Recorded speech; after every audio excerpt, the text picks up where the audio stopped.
One of the things that I recently experienced on my trip to Colombia was the value to me of community. It's something that's been unraveling for me on my development journey over the last decade. So in Colombia, I shared accommodation with 3 others. Meal times were in a group of 10 to 15 of us. The days were spent doing activities in a group. There was time for being together, lots of time for being together, sharing together, supporting each other, learning together, enjoying together. And it had me reflect. I've spent much of my life as an individual, very self-focused, very autonomous. And perhaps part of that was my conditioning from society. I grew up in a world that said I should create my own destiny and set and achieve my own goals and build my own wealth and build independence and get my own home, etc. And there's something missing in all of this rhetoric. What's missing is the nourishment that comes from being with others, from sharing yourself, from caring and from being cared about. I remember the days at university, a long time ago now. The year that I lived in halls of residence, there were friends and community on tap.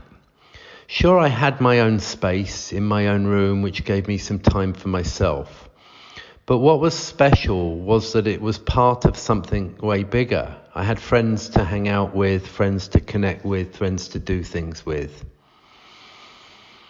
And it strikes me that life in our Western world has become too independent. We've lost touch with others. We live in our own concrete buildings. Sure, we may see friends, but it's typically the occasional night or weekend.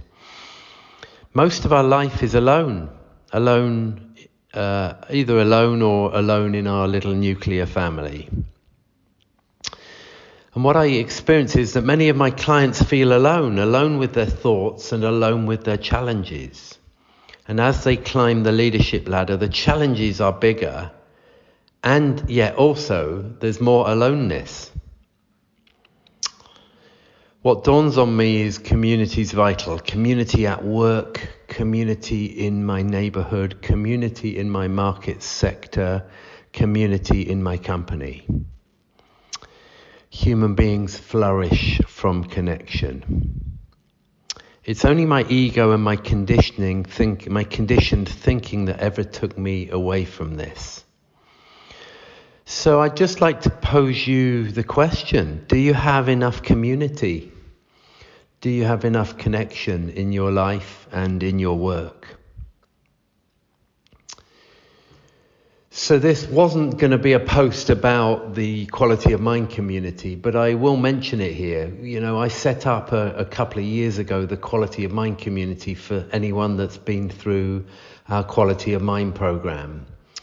And we have about 20 business leaders who meet monthly, just like a 90-minute call, but with some interaction and some engagement during the month.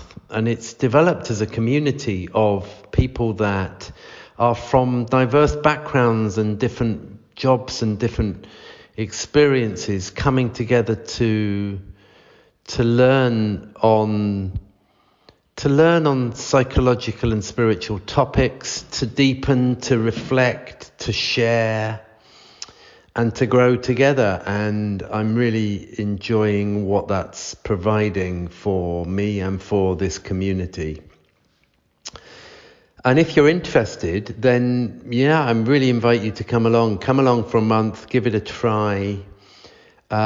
Explore the power of sharing and learning together.